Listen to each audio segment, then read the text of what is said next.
Et bonjour à toutes et à tous, ici Laxay et on se retrouve aujourd'hui. Et on se retrouve aujourd'hui pour une nouvelle vidéo, pour la deuxième dans ce joli décor. À tout moment, je ne filmerai plus d'autres vidéos ici. Je filme cette vidéo à la suite du coup de l'avancée des projets 2026, donc c'est pour ça que j'ai pas bougé. Voilà, ça se trouve je filmerai pas après ici, mais pour l'instant, je trouve ça joli, je trouve ça pas mal. On verra bien par la suite. On se retrouve du coup pour mes lectures.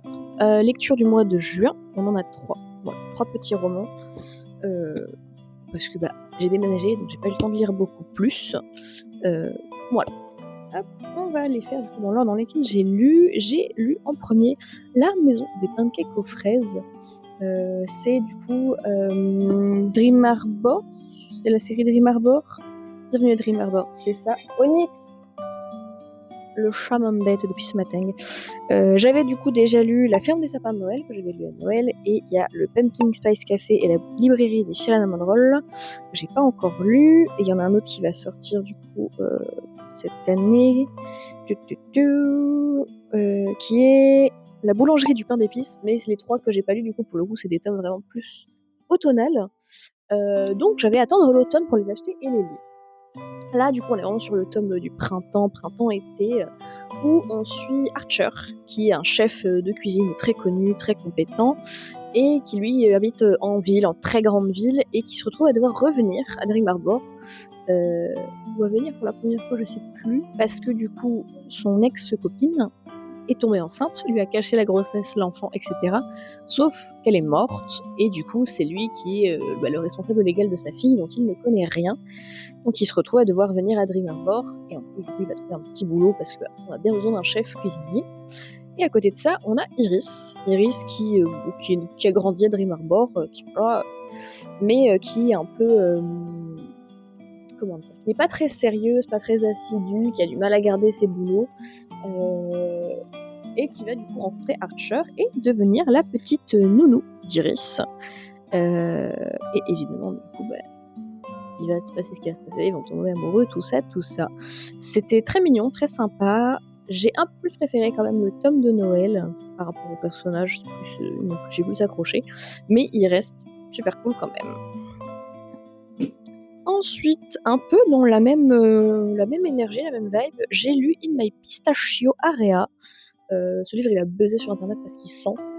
Mais il sent vraiment la pistache pour le coup, genre il y a un petit flocage, si tu grattes ça sent la pistache. Très cool aussi, j'ai plus préféré celui-là pour le coup. On suit Juliette, qui habite à Paris, qui a son petit boulot, son petit train-train, son mec, tout ça. Sauf que elle en a marre, et sur un coup de tête, elle plaque tout, elle quitte son mec, elle quitte son appart, pour aller vivre en Toscane, pour racheter du coup la maison, la ferme des pistaches, où elle a grandi avec sa grand-mère, et reprendre du coup cette entreprise, revendre et refaire des tiramisu à la pistache comme elle aimait quand elle était enfant. Et elle va rencontrer Orso, qui du coup lui habite du coup le champ d'à côté avec son meilleur ami, et qui lui est producteur d'huile d'olive. Et ça passe pas bien parce que ils sont très sur les traditions, très sur les petits villages, et une étrangère qui vient, qui savent pas à ce moment-là que du coup leur grand-mère habitait ici, enfin que sa grand-mère habitait là, vraiment une étrangère qui vient, qui veut vendre des pistaches, qui veut récupérer les labels, qui veut s'approprier la vie qu'ils ont en Toscane, ça leur plaît pas, mais elle finit évidemment par gagner leur cœur, leur confiance, etc., et celle d'Orso également, et c'était pas gagné, hein, mais voilà, très très chouette aussi. Et en dernier, toujours dans le thème bouffe, j'ai lu typiquement Elisa. Donc là, on est plus sur un truc un peu plus jeunesse, mais très mignon, très très mignon aussi. On suit Elisa Park, qui est très bonne élève, qui est excellente, qui a des bonnes notes partout, qui a des projets, et elle sait qu'elle va être deuxième de sa promotion, qu'elle va être salvatorienne, si je dis pas de bêtises, qu'elle va faire un discours, tout ça. Sauf que il y a un problème d'emploi du temps, et de ce fait, elle ne peut pas avoir toutes les options qu'elle voulait. Sinon, il y en a une qu'elle pourrait pas aller en fait. Sauf qu'elle a besoin de ces options pour avoir les bonnes notes et pour garder ce statut de salutatorienne. Et elle se retrouve du coup à faire des cours de cuisine. c'est pas du tout son domaine. Elle n'y connaît rien, elle ne cuisine pas, elle est très mauvaise en cuisine. Mais bah, pas le choix. Il faut qu'elle soit la meilleure dans ce cours, sauf que elle n'y connaît rien.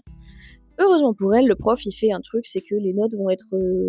toute l'année, ils vont prendre des cours par 2.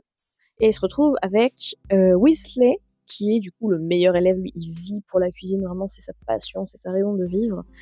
Et ensemble, ils vont du coup faire des recettes. Et à côté de ça, du coup, Elisa va apprendre des recettes de cuisine coréenne avec sa mère, les recettes de sa grand-mère qu'elle n'a pas connues, qui est décédée, ce qui va l'aider à sortir un peu sa mère de son deuil, de se rapprocher d'elle, puisqu'elles l'ont vachement perdue, du coup, vu que sa mère s'est vachement isolée. Et voilà, en gros, elle n'a qu'une solution, remporter son concours de cuisine, pour avoir la bonne note, pour être salutatorienne, sauf que, évidemment, l'amour va s'en mêler avec Weasley. Voilà. Et du coup, c'était tout pour ces petites lectures. Vraiment pas grand-chose, ça va être une vidéo très courte encore, mais je vais pas m'étaler sur le sujet et vous spoiler tous les romans, c'est pas le but non plus. Je vous donne mon avis pour vous ayez envie de les lire ou pas, ou pas, on sait jamais. Mais le but, c'est pas non plus de tout vous spoiler. Du coup, ce sera tout pour ces petites lectures du mois de juin. N'hésitez pas à liker, commenter, vous abonner comme d'habitude, et on se retrouve bientôt pour une prochaine vidéo. Bye!